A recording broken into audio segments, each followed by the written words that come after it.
இன்று கடவுளின் வார்த்தை.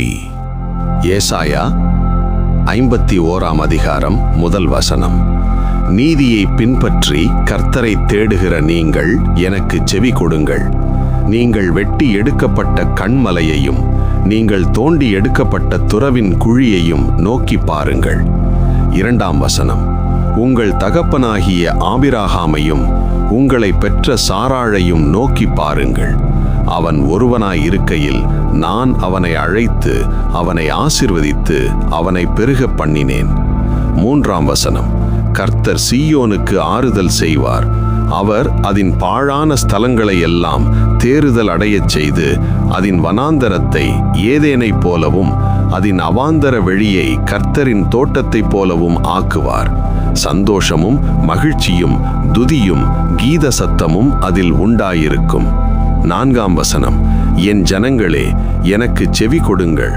என் ஜாதியாரே என் வாக்கை கவனியுங்கள். வேதம் என்னிலிருந்து வெளிப்படும். என் பிரமாணத்தை ஜனங்களின் வெளிச்சமாக ஸ்தாபிப்பேன். 5ஆம் வசனம்.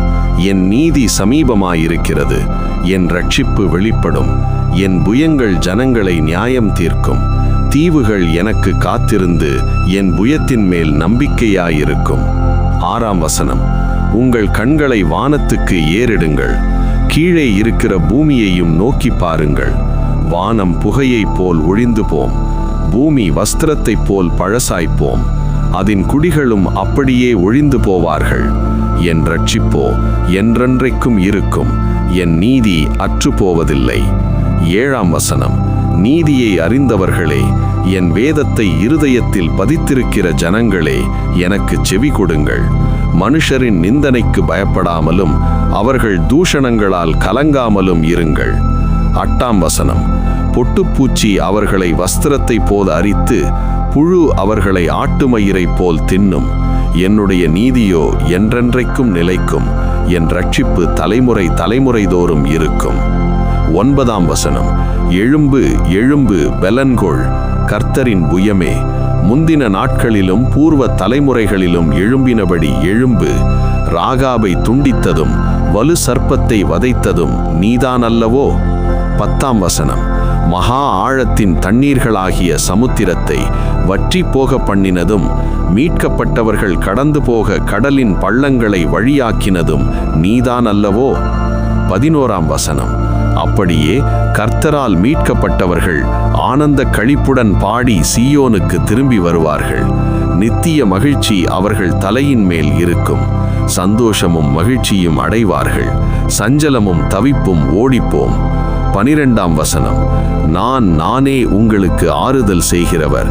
சாகப் போகிற மனுஷனுக்கும் புல்லு கொப்பாகிற மனுபுத்திரனுக்கும் பயப்படுகிறதற்கும் வானங்களை விரித்து பூமியை அதிஸ்தாரப்படுத்தி உன்னை உண்டாக்கின கர்த்தரை மறக்கிறதற்கும் நீ யார்? 13ஆம் வசனம். இடுக்கண் செய்கிறவன் அழிக்க ஆயத்தமாகிற போது நீ அவனுடைய உக்கிரத்துக்கு நித்தம் இடைவிடாமல் பயப்படுகிறதென்ன? இடுக்கண் செய்கிறவனுடைய உக்கிரம் எங்கே? 14ஆம் வசனம். சிறைப்பட்டு போனவன் தீவிரமாய் விடுதலையாவான். அவன் கிடங்கிலே சாவதுமில்லை. அவனுடைய அப்பம் குறைவுபடுவதுமில்லை. 15ஆம் வசனம். உன் தேவனாகிய கர்த்தர் நானே. அலைகள் கொந்தளிக்கத்தக்கதாய் சமுத்திரத்தை குலுக்கிற சேனைகளின் கர்த்தர் என்கிற நாமமுள்ளவர். 16ஆம் வசனம். நான் வானத்தை நிலைப்படுத்தி பூமியை அதிஸ்தாரப்படுத்தி சீயோனை நோக்கி நீ என் ஜனம் என்று சொல்வதற்காக நான் என் வார்த்தையை உன் வாயிலே அருளி என் கரத்தின் நிழலினால் உன்னை மறைக்கிறேன். ஆமேன்.